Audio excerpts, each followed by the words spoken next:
Social Media Breakfast. We've got a really good show lined up for you today, and we've got Sysomos and Doug Furby here, Director of Communications from Krebs. We're going to talk about a ton of cool stuff. So, some housekeeping issues. Bathrooms are right behind us here, so you have to go out these doors and make your way around. There's free Wi-Fi. Losing my thought here, the login is guest, I believe, and the password is guest. Capital G for the login, lowercase for the password. First of all, can we thank the Calgary Herald here for hosting us here on supply. So although we want cell phones turned off and nobody, no cell phones ringing, I think what we should do here is we should thank the Calgary Herald. So our tweet should look something like, thank you at Calgary Herald for hosting, and Sean Sanders, who at the Calgary Herald here, who is the senior manager for digital marketing. I think we should also add in at Sean Sanders, Sandhurst, is a great guy. So thank you Calgary Herald for hosting. Sean Sanders is a great guy. Hashtag SMByyc. So I'm going to actually pass this over to Sean or Corey to talk about the Calgary Herald.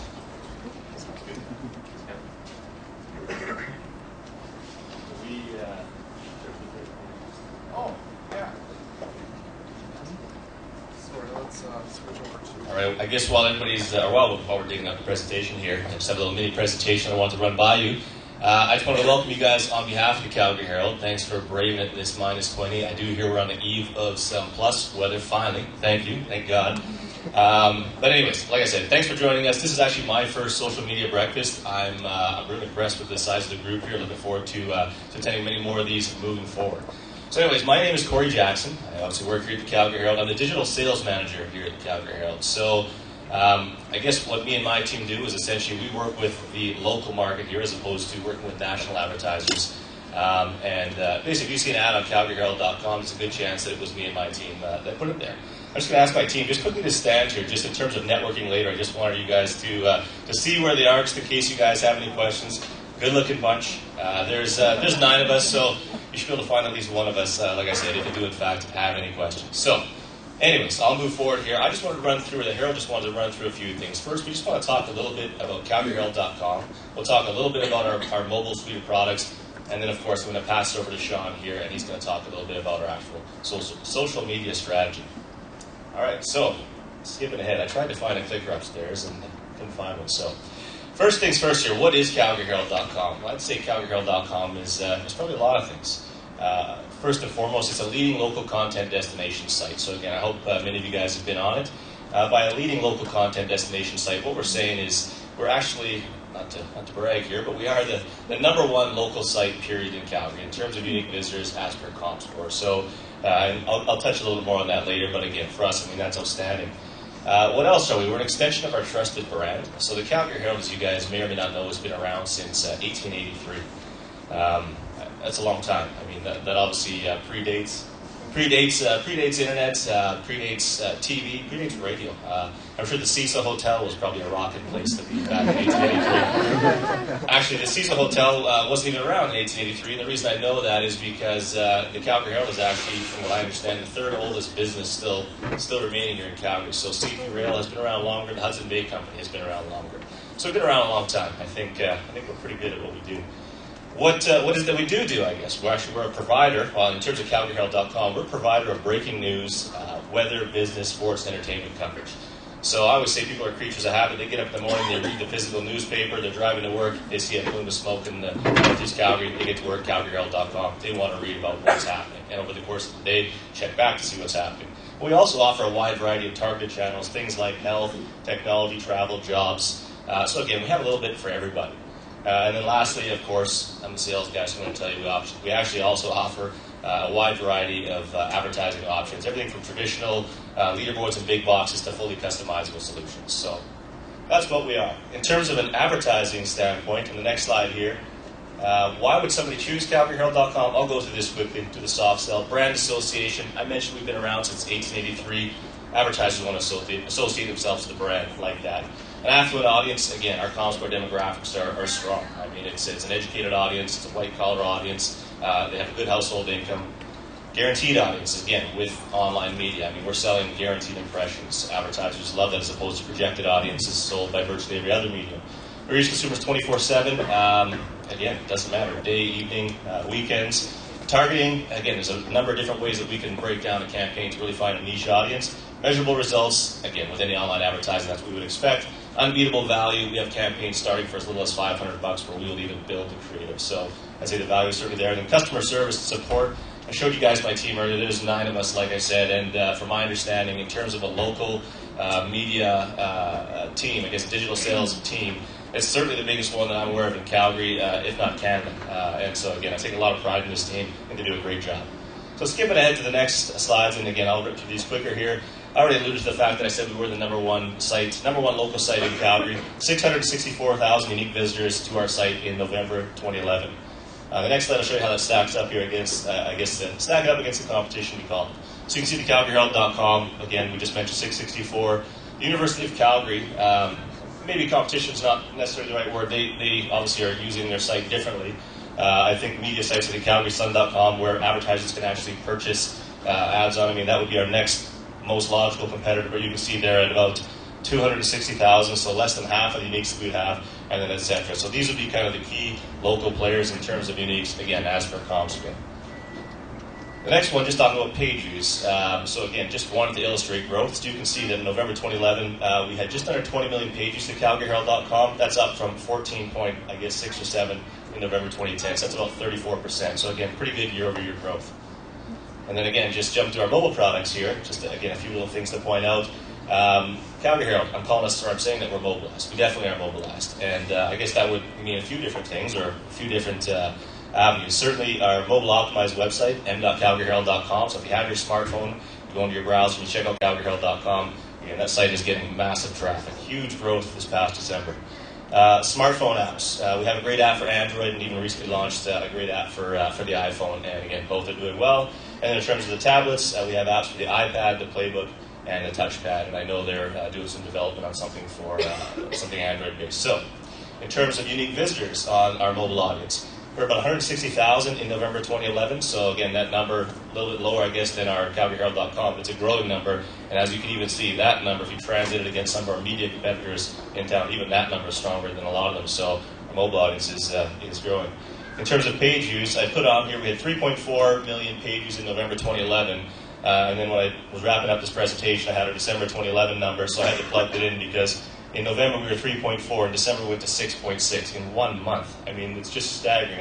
I'm alluding that to probably people getting smartphones for Christmas, or maybe it's just some of the great holiday sales that carriers had, I guess, throughout the holiday season. But boggles my mind. The growth we're seeing on mobile is just, like I said, it's phenomenal. So that's what I have in terms of Calgary Herald and the mobile suite of products. I'm going to pass over to Sean Sanders, and he'll talk a little bit about social media. Thanks, Corey. First off, thank you for those of you who have already embarrassed me online. Thank you. Appreciate those.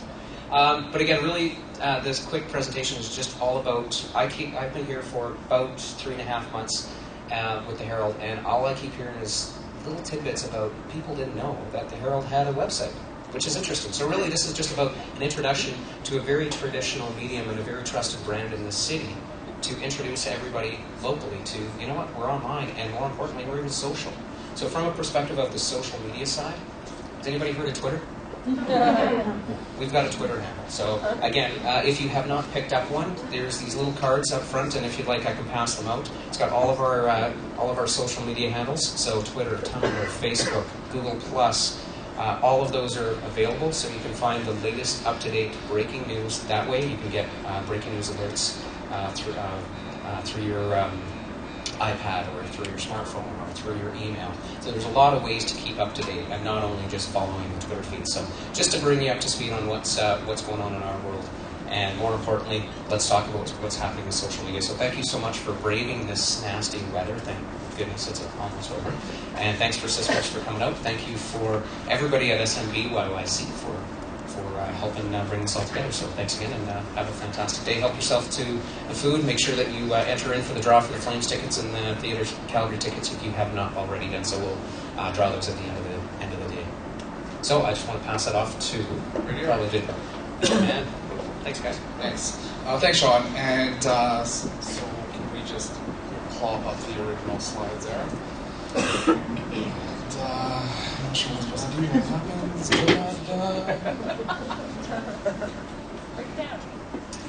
What was that? Breakdance? You do not. We need medical attention beside us if I'm to do something like that.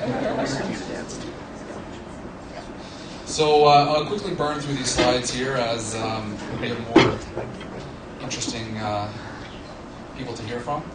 So social media breakfast number 25, first one of the year, and so thanks again for all coming up. And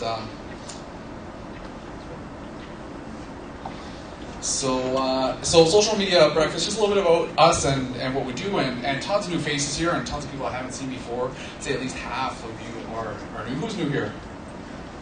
Holy Donna, that's like 60 or 70%. And who's coming back? Holy Donna, wow, 60, we have 140% of people here. So social media breakfast is a place for social media professionals and beginners and experienced marketers to discuss effective practices, past experience, and new techniques. So what you'll find is a wide variety of newcomers and people in digital communication roles, which are really new over the past few years, and then you'll have people that have been in this business for a while. So plan to stay after the presentation to mingle and meet people and share ideas, and there's lots of great talent in this crowd right now.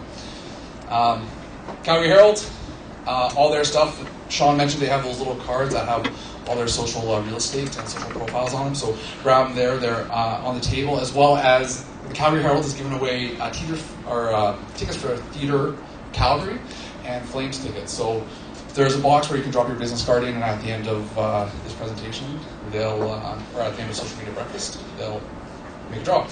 Thanks to Matrix, Hanger Cat Films, MarketWire, and Alberta for sponsoring this event.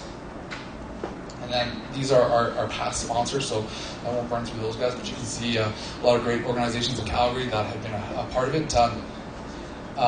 Social media breakfast, the committee is, I'm sure everybody here knows Donna McTaggart, Chet Michette, Mike Spear, Kevin Hayes, and Catherine, and her Twitter handle is not mine. So please follow any of us online. And what's your Twitter handle there, Catherine? Calgary Singles, Calgary Networks. I have a feeling that you help people date. And sponsors. So we're always looking for sponsors for the next social media breakfast. So if you have a venue much like this and want to sponsor us, we would really, really appreciate that. As well as we're also looking for food sponsors. So the approximate cost is $350, and so not a huge investment, or maybe it is a really big investment depending on how your business is going. But you'll get to sponsor the breakfast and get your name out there. So contact us on Twitter at SMByyc, and follow us on Twitter at the handle, hashtag. Anybody not know what a hashtag is? It's okay. You're not going to be judged. All right. Hashtag is just a way of organizing data. So if you send out any tweets, make sure you hashtag it SMByyc. And it's at the last Friday of every month between 8:30 and 10:30. And if you're in Edmonton, it's at CBC Edmonton. And so the next one is February 17th at 8:30 a.m. Invite will be posted on February 6th. And where is the link going to be posted? Well, the link will be posted on our social media Twitter handle. And if you follow me, Kevin Hayes CA, you'll find it. And if you follow any one of the committee members, and you'll find it. We're not hard to find it.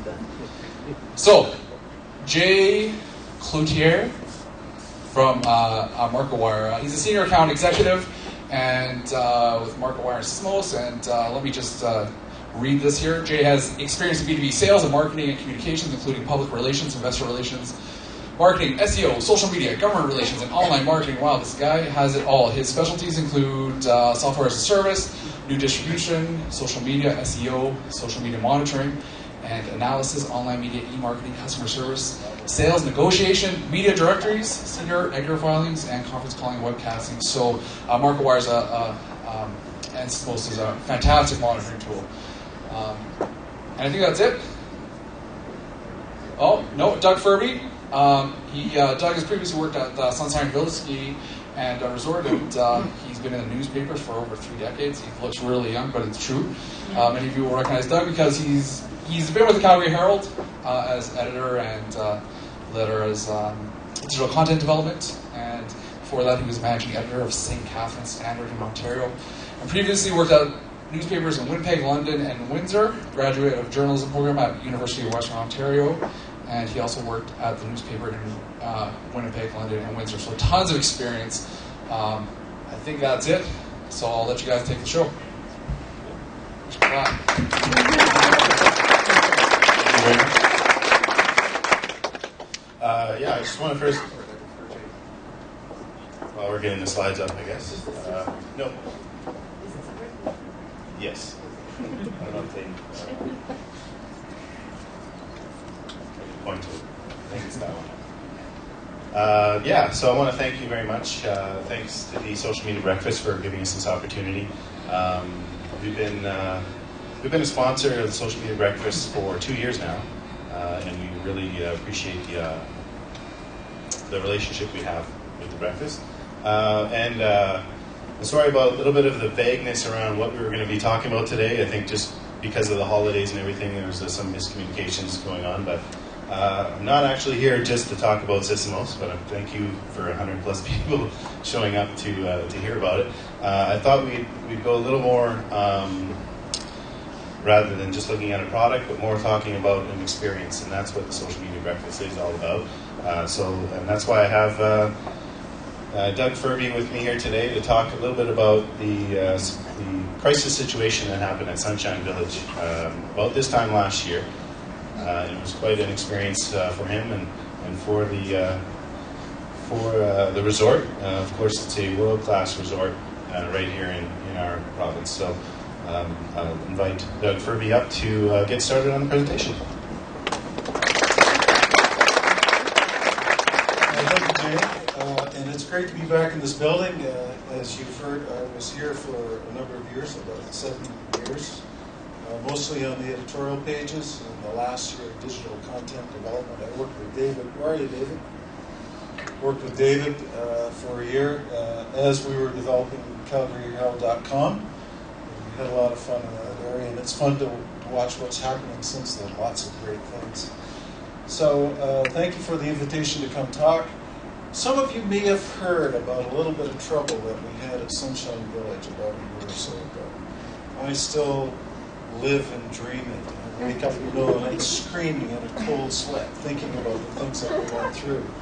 And the reason that we're talking about it today, I think, is it's a great cautionary tale about a business that really didn't have its social media act together. That company learned the hard way what it needed to do to make its social media act work. And we'll talk a little bit later on about how Sysomos helped play a role in that for us. So you want to move to the next slide? Okay, so everybody knows Sunshine Village. Hopefully some of you are skiers and snowboarders. Very well-liked resorts. Commercially successful, has the highest number of skier visits of any resort in Alberta. And since 1981, it's been owned by one Calgary family, the Spearfield family. A lot of people who work there have been there a long time, 30 plus years, if you can believe it, which is unusual in the ski resort because we tend to have a lot of turnover. Okay, but there were problems at Sunshine. I'm going to run through this fairly quickly, although I could talk about it for hours. When you have long-term employees at any resort, there tends to become a sense of entitlement within that organization. And the ownership tried to assert control over the organization. They were looking for the ability to set rules around the workplace. They were looking for loyalty to the company.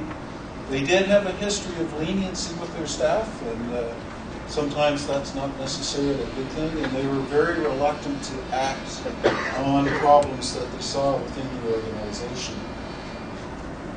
Most of you will be familiar with Apocalypse Now, General Kurtz. We had our own General Kurtz. We had a rebel within the organization in a senior management position. And the people that he had their own sense of entitlement and felt as though they were exempted from the rules that really governed everyone else within the organization. And they weren't loyal to the company. They weren't loyal to Sunshine Village. They were loyal to that one individual. And they had expectations about what they could get away with based on what their experience had been over the previous years. And they believed that the family that owned the company would never really clamp down on them. So this set the scenario for the things that unfolded afterwards. Okay, so there was an incident, and some of you have probably read stories about it on social media. There have been many versions of that story out there. But essentially, what everyone agrees upon was that the owner's son one day was caught skiing in an area that was closed. This is actually something that's really not allowed within a ski resort. It's a bad thing to do. He and his buddies were apprehended and detained. They were taken into custody, and they were punished. And there's some debate, and I will tell you that there's still currently a lawsuit going on, so I can't get into all of the details of that. But there is debate about how excessive that punishment was. There was a sense that they were picked on because it was the owner's son. The owner was humiliated by the way in which his son and his son's friends were treated. And he felt as though the ski patrol, the General Kurtz, was actually challenging his authority. I'll show you who's boss within the organization. And he felt that he needed to assert himself, and that led to the action that really triggered the controversy. Okay, can we skip the slide? No, I just threw one in there. Okay. So, most of you know what happened. Most of you know what happened. Just a little more than a year ago, 4 senior individuals within the organization were fired. There were people who were associated with that incident. It was done fairly quickly, fairly arbitrarily, and without really a communication strategy in place, either a traditional communication strategy or a social media communication strategy. And so immediately we saw, as you say, a Twitter outcry, lots of comment on Twitter and other social media. Yeah, I'll just say I pulled that from Sysomos last week. This is mostly from January last year. Just an example of some of the things that are still out there. If you have Sysomos, you can still find it. So, as I said, there was that firing. There was a lot of pressure on the existing staff to try to keep the operation going as normal. There's some questions about whether they got enough support from management to do that. And there was growing anger. And you know what people do when they're angry and resentful. They tweet, or they go on Facebook or wherever else and start complaining. Okay, so we saw that there was some chatter beginning to appear in social media, but I think, as we talk about how this is a cautionary tale, one of the things that we learned through this experience was we really didn't have adequate tools in place to monitor what was going on.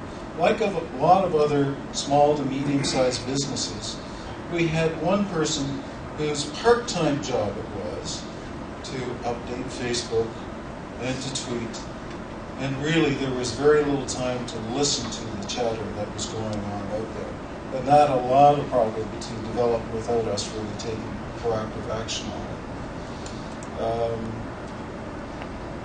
Okay, I think we just move on to the next slide. So all of this came into the public light one day last January. Actually, I think it's a year ago yesterday, if I remember correctly. How could I miss that anniversary? A bunch of ski patrollers decided that they would stage a public protest, and they walked out. They called in sick one day, which forced the resort to actually reduce operations. It was only able to operate about a third of the ski hill. They notified the mainstream media, they had a press conference, they talked about all of their grievances with Sunshine, and it turns out that one of the people that Sunshine decided to fire was someone who spent all of his spare time in social media. And he had developed a lot of expertise at it and was quite good. So as they were staging their media conference, he was actually already in the process of setting up the anti-Sunshine Facebook page and all of that sort of stuff. And they were able to seize the initiative and really frame the story as the ski patrollers who were fired were the protectors of public safety. The people who fired them were the big meanies, the big nasty management.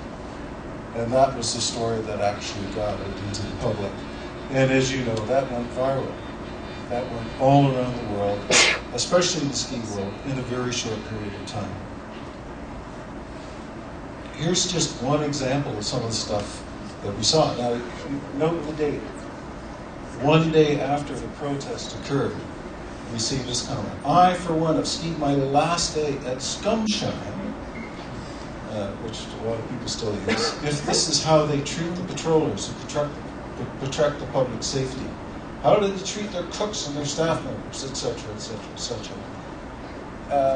When one person makes a comment like that, it really gives permission to a lot of people to make similar comments. And we saw this piling on effect, where the next comment always tried to one-up the previous comment.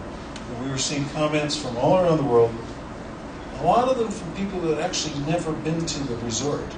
But because they had seen comments in social media, they had made up their own minds about who was right and who was wrong. And they wanted to be part of that. This was the page that our tormentor set up.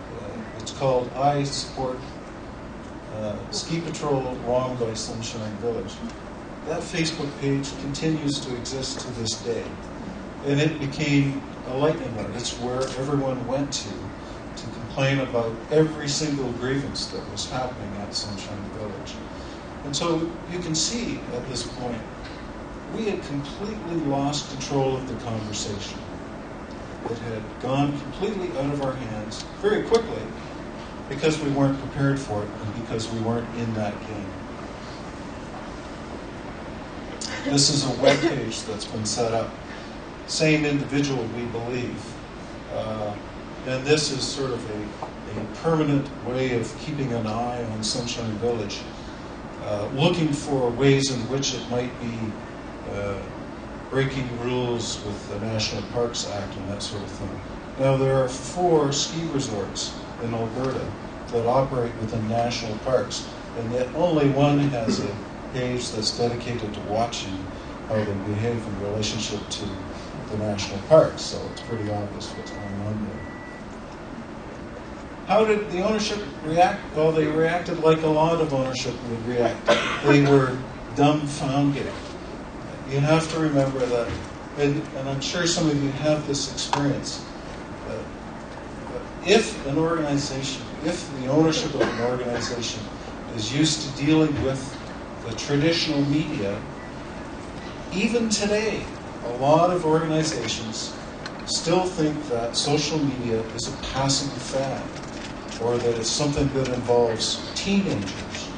They don't get it. And that was certainly what happened in this case. And I don't mean to single out these owners because I just think they're typical, that's all. You see a lot of that. They did not anticipate the reaction. I can remember the owner running into my office saying, "Doug, can't you make them stop? Can't you do something about it?" And of course, you have to say, no, I can't. There's no way. You have to join the conversation. So we were set up for a disaster. Here are some of the mistakes that we made. Obviously, from a conventional communications point of view, we didn't engage in the communications risk assessment before we took the action of terminating the employees. The ownership was emotionally involved. They did not ask the question, what's best for the business? But most importantly, I think they didn't understand the power of non-traditional media. They did not believe that this sort of thing could actually happen, and they had to learn it the hard way. The good news is that I've sort of turned into a missionary. I had a very interesting presentation in the summer in which I talked to all of the ski resorts in Western Canada. Went through some of the same slides, and they're all in essentially the same position. That could have happened to us, and now they're learning from our experience. And we did use the wrong tools. I think the ownership chose to try to pursue this through legal means. Have you ever tried to shut down Facebook? Not an easy task, right? Okay. There was a values factor here. I think that the public concluded that the issue here was a sense of fairness, and they felt that there had been a wrong done. And again, that was partly because we didn't get our version of the story out. The ownership maybe felt a sense of non-accountability, maybe a little bit of arrogance, a refusal to acknowledge that if you're a customer that comes to that ski resort, you actually have a stake in how people are treated. You have the right to have a say. And that's one of the things that we've learned through social media. And maybe a lack of leadership, I think. A failure to act in a timely manner. Okay, so here we were. We were in a terrible situation. Our own Facebook page had actually gone completely out of control. People were demanding answers on our Facebook page, and we weren't really able to give them answers because, of course, we didn't really have a crisis communication plan in place either. And so there was levels of frustration, and there was levels of hostility that ownership wouldn't normally see. We're not able to engage in any conventional conversations on the Facebook page. If someone would say to us, you had no right to fire those 4 people, if we went in and tried to calmly say, well, there actually are good reasons. We can't talk about them because it's going to be a lawsuit, but immediately it would get shouted down. Or if people wanted to just have a very nice conversation about the nice day that they had at Sunshine, they would get mocked and ridiculed. I remember one 12-year-old kid who posted a YouTube video on our Facebook page saying, I had a great day at Sunshine. It was fantastic. Look at this. And immediately, 20 people jumped on and called him a twerp and all kinds of vicious names that are much worse than that. And so essentially, all of the people who just wanted to talk about going skiing were driven off the page. So we took the extreme action of actually shutting down our page because we knew that we had lost control. And we knew that we had to bring in some outside help. And that's where Jay and some others come into the picture. Okay, so we brought in, I'm sure some of you know Doug Lacombe from Communicado. Great guy. And he quickly sized up the situation for us and made some recommendations. He actually validated our decision to take down the Facebook page. I know that's contrary to conventional wisdom. You're not supposed to do that, but under the circumstances, I think he agreed that it was the right thing to do. He also put us in touch with Sysomos, because part of our strategy going forward was to get control of the conversation again. And we needed some powerful tools to do that. One of the first things that we wanted to do was to get our Facebook page back up. But we wanted to do it in a way that would allow for normal conversation. Let me give you a clear picture of what the situation was. A handful of individuals were so obsessed with what was going on that they seemed to be up 24 hours a day. So I could go in at midnight or 1 a.m. and delete some negative comments, and within minutes they would be back up, or there would be new comments back up. So you could literally work 24 hours a day and still not have that under control. So we needed a powerful tool to help us with that. And that's really where Sysomos came in. Okay, before we go to that slide, is this a good point, Jay, to maybe talk about Sysomos for Facebook?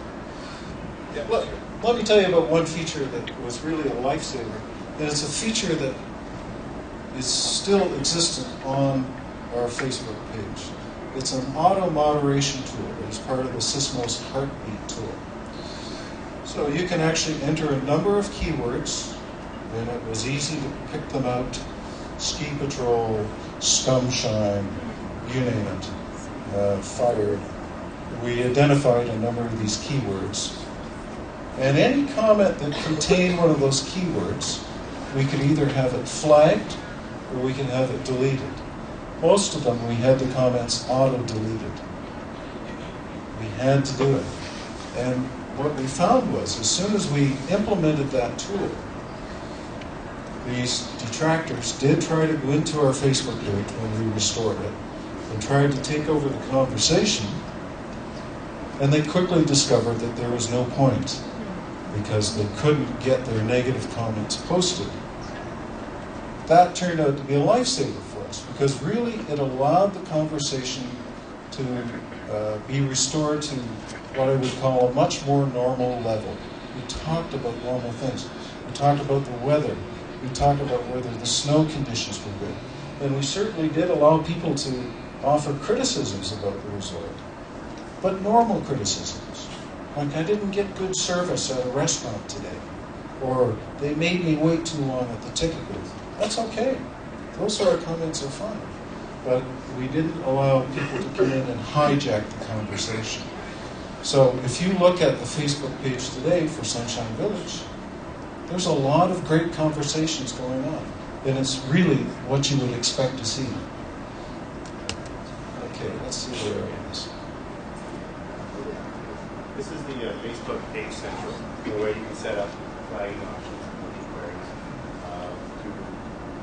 through embedding your getting your Facebook page. Sorry, we can't hear you. Oh, sorry. Yeah, sorry, this is Facebook page central. So this would be the admin section where you would actually flag queries to be deleted. Or just flagging queries so that you can be alerted as soon as those things come up. And if you want to flip to the next one. This is a Facebook fan page of Sunshine Today. So it's a little bit low, but you can see that the negativity is only at 4%. I think it was up somewhere probably in the 30s or 40s when it was going on. And most of the discussion, I don't know if you can see it around there, but this was taken earlier this week, or last week, around the buzzcraft. So this is just basically telling Sunshine Village, without having to go through all the comments, if there's a lot of comments, what's being talked about on the Facebook fan page itself. So you can see that Priestley and Brinkley, I think Alex Baldwin is in there. So there was the week when a lot of the actors and celebrities were in town. So yeah, you can easily manage and see how everything is shaping up on your Facebook fan page. See if there's anything, a spike in anything that's happening in a negative way so you can take care of it, whether it's a customer service issue or a crisis situation. You want to go, can you go back now? Maybe one more. Yeah, so this was just, and I think Doug alluded to this, they had to figure out the size and reach. So Sysomos helped them look at the entire world, at where conversations were happening. As this is a year old, Twitter data is a little bit skewed, but for the most part, they were in Canada, a lot in the US for blogs and forums and news articles, as well as the UK was in there as well.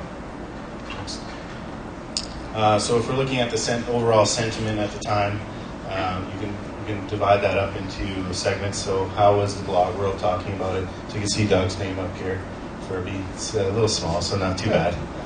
The bigger, and everyone knows the word cloud, so the bigger, the more prominent those words are being talked about in the conversations. And it changes a little bit as you go through.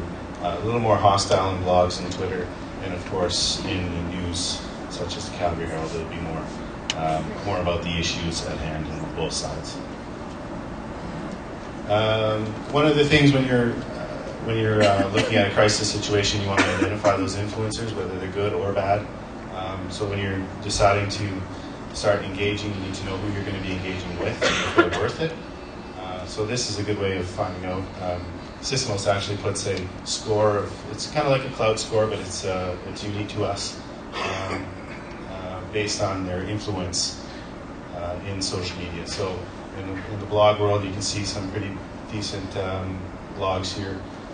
Mountain Buzz, Adventure Journal, which are obviously very important to a ski hill. And as they started doing press releases with MarketWire, and I'll let Doug talk about why they started that, they started getting those press releases in there as well. So the Twitter handles, as well as we got here yahoo.com, which is a 10, ESPN, CBC is in there as well. So you can move on in there.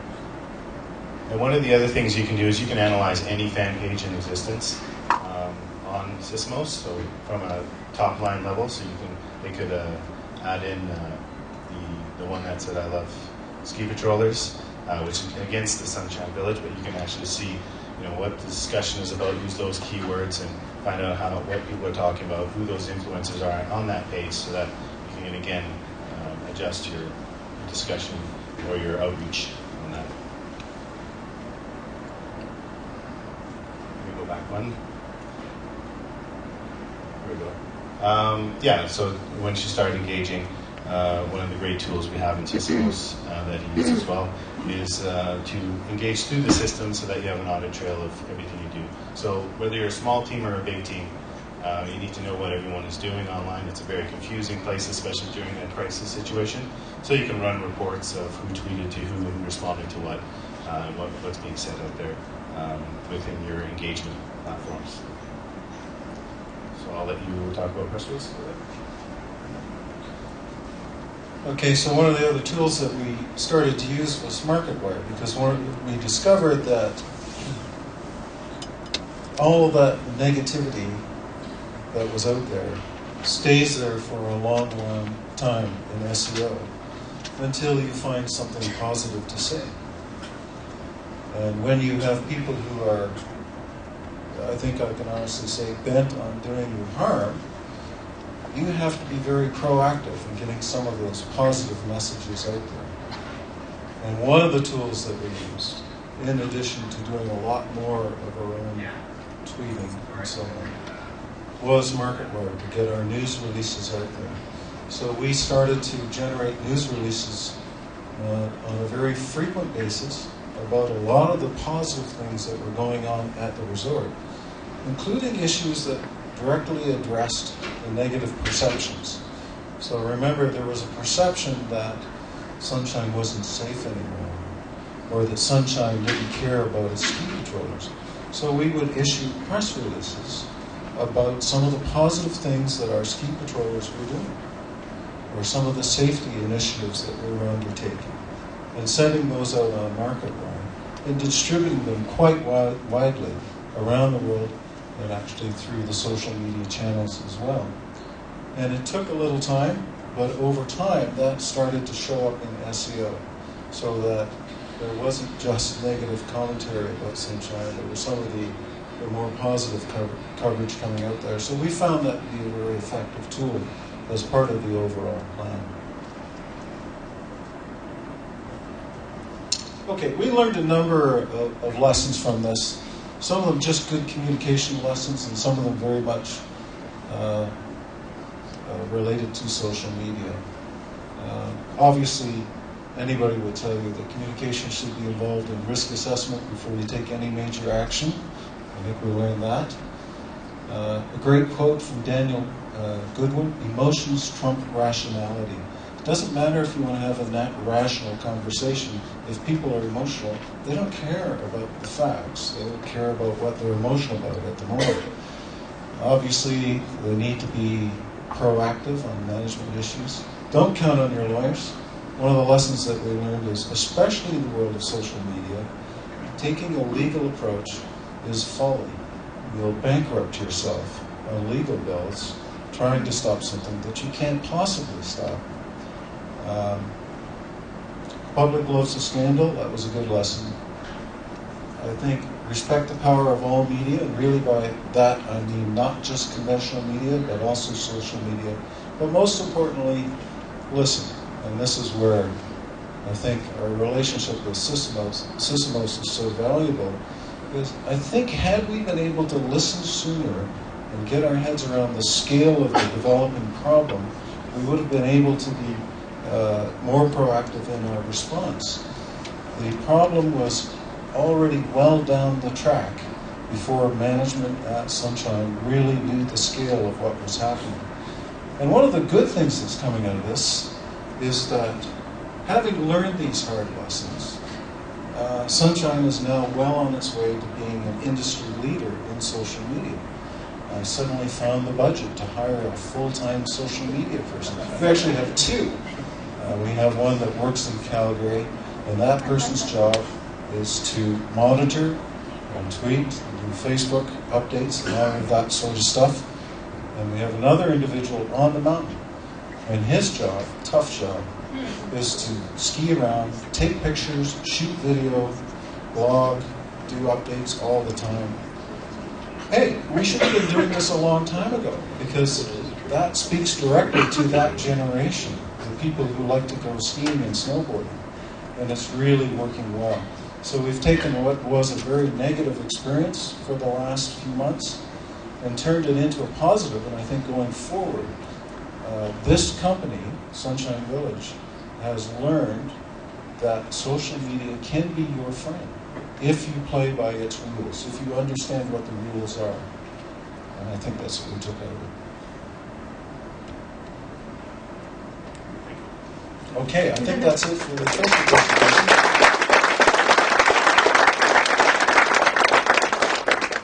Any questions?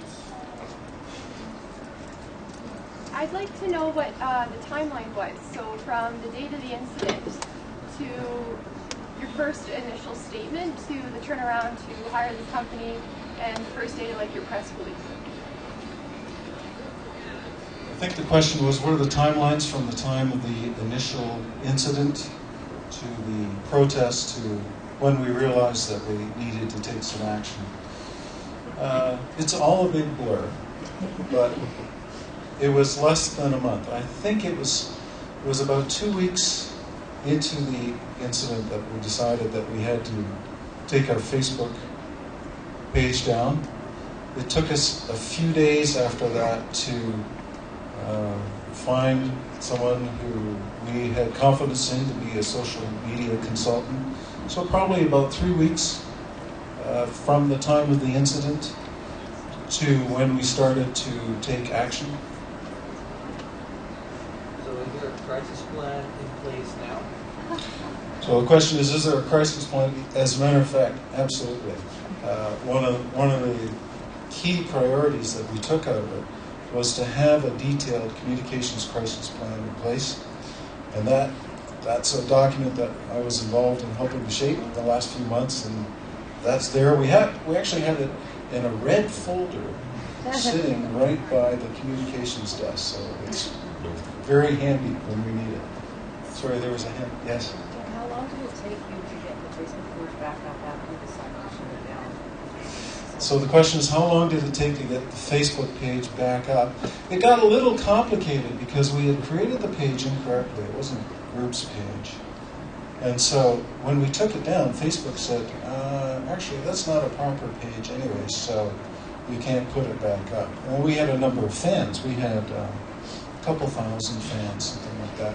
So we actually had to engage in a period of negotiation with Facebook so that we could open a proper page and migrate those fans over. So I think it was about 6 weeks maybe from the time that we took it down. So a long time that it was down. 1 year to the date, about what percentage would you say that your comments and blog posts on Twitter is negative against Sunshine Village, specifically because of the strikes? Sorry, the first part of that question is? 1 year later, how much do you think is still negative from the posts that you're receiving? Is it still pretty high? Well, one of the things that I didn't talk about was we actually, as part of our strategy, we created a separate blog called Sunshine Village Blog. And we knew that people wanted to have an opportunity to go somewhere to talk about the incident.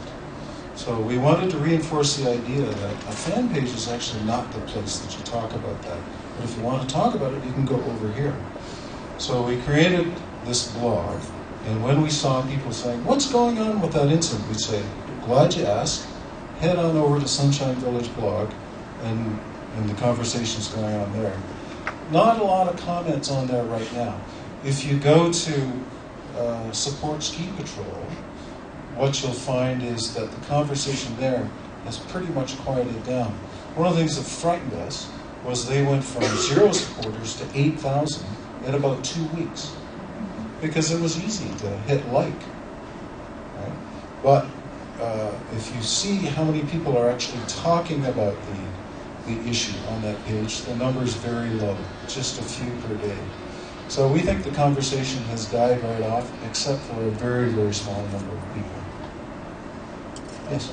Do you engage those negative commenters in any way? I know that you were saying you have Sysomos set up now to kind of automatically delete comments and that kind of thing, but is there any benefit to engaging and replying back to those dissenters? That's a great question, Annabelle, because I think a lot of people are wondering, aren't you supposed to engage the negative commenters? And one of the really difficult decisions that we had to make through this whole process is there any point in engaging certain individuals? And we used, have some of you seen the U.S. Air Force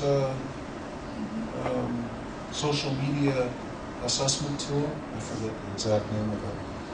But it's a tool in which you identify whether people are trolls or they're just curious. And we actually use that tool to identify the nature of the comments that we're seeing. So if we decide that somebody is actually part of this group that's committed to hurting sunshine, we don't engage them, because there's no right answer. Anything you say to them will simply prolong a very negative conversation. If we think that they're innocently asking a question, or that they're neutral about the incident, then we will respond to them, and we'll try to respond in a very even-handed way. Yeah. What did you discover legally through this whole process? Did you have any recourse that way? I mean, it's libel, slander, those sort of things. How does it factor into the new media? Okay, so I'm a 30-plus year newspaper guy, and in newspapers you have very, very clear rules around libel and slander. You know, and we, especially working on the editorial pages, as you know, Monica, we worried about it every day. Things that you couldn't allow a letter writer to say. All the rules are out the window on social media. You can say whatever you want. We call it keyboard courage. You know, you get an anonymous identity, you can't be traced, and away you go. Fill your boots. People will say anything. And really, right now, I know there are some legal challenges developing in the U.S., but right now, there really is no effective legal recourse. Did management, in addition to being more open to social media, did you change their attitude about communication generally, or were they more receptive to the recommendations and guidance? So the question is, did management change their attitude towards communication generally? Yes, I would say that the communications department at Sunshine was the big winner in all of this. There was an enhanced awareness, I think, of the power of communication. So that's been a positive outcome. There's been actually some legal precedent set in the issue of libel too, where if you own a site and you post to somebody else for material that's libelous, you're not responsible for the libel exposure. And that was ruled by the Supreme Court of Canada about 9 weeks ago. Yeah, I've seen that decision. Sorry, could you just repeat what you said? Just here. I'm going to give you the mic and let you say it. About 9 weeks ago, the Supreme Court of Canada made a ruling that if you have a site and that site has libelous material, but you're not the author of it and you posted it from other sources, you're not responsible for the libel. It's the person who originated the article that's libelous.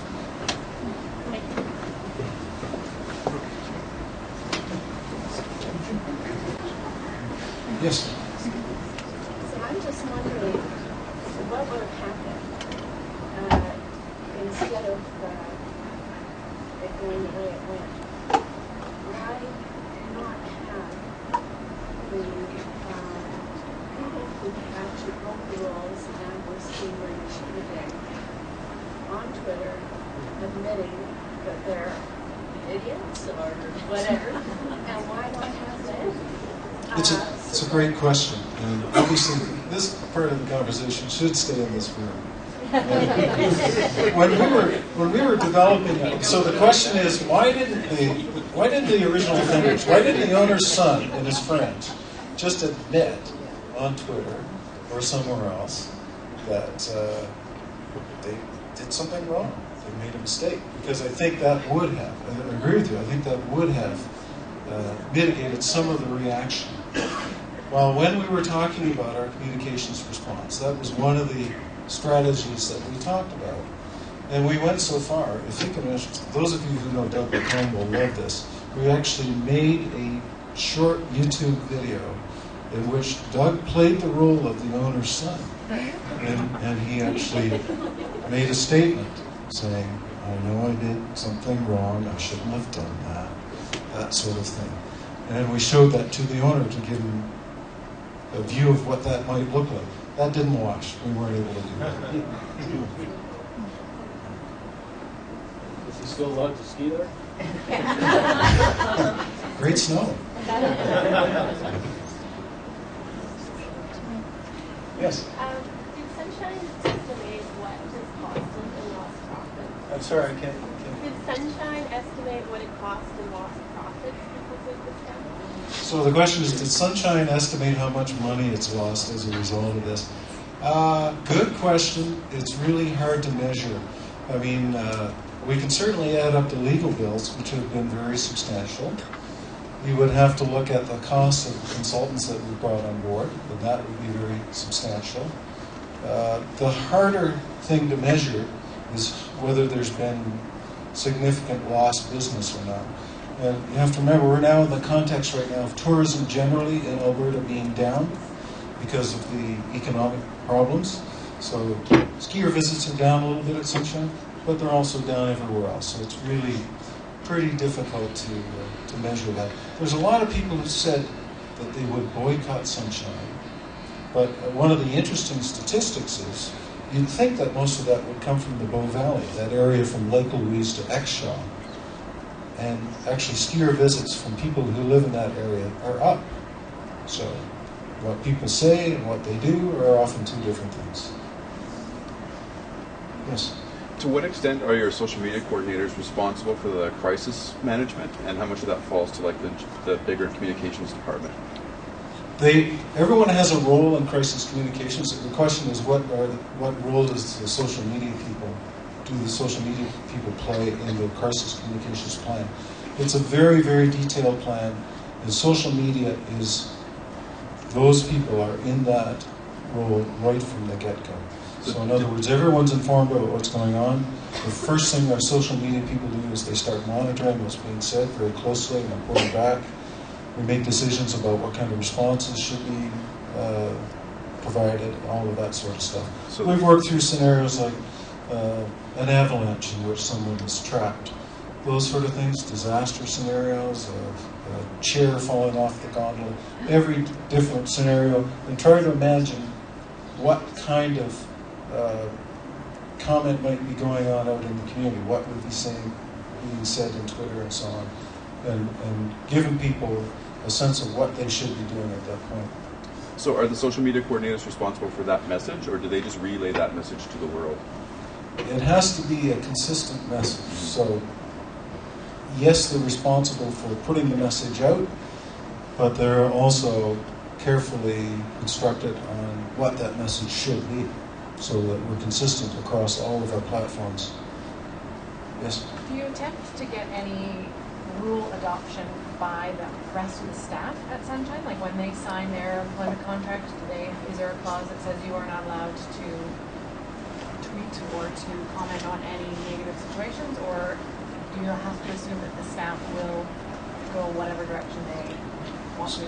Another great question. The question is, what about the staff? And Sunshine has about, peak season, about 700 people who work at the resort. About 500 or 600 of them are Australians or Kiwis. People who have no particular commitment to the organization. They just come over to have some fun for a winter. So one of the things that we did, previously there was a ban, which I never agreed with. There was a ban on having them engage in social media, to the point that all of the computers at Sunshine could not be used to access social media. One of the things that we did was we changed that policy, and we've created a social media policy for staff. We looked at a number of models, Yahoo and a number of others, cribbed from them and put together some very specific guidelines about what to keep in mind if you're talking about your resort. And that's really working well. Yes? So is that a social media employee policy manual, or do you have such a thing in place for employees? It's part of, the question is that part of our employee manual? Yes, it is. It's actually a specific document that's part of the employee manual that goes to every new staff person each season. And so did you have that prior to this? No, that didn't exist before this. And so can they post things on their personal Facebook page or Twitter account about Sunshine? So the question is, can they post things on their personal account about Sunshine? Yes, they can. What we do is we remind them that they work for the organization, that we're concerned about a public image. There are certain things that it's not proper for them to talk about, and they seem to be paying attention to that.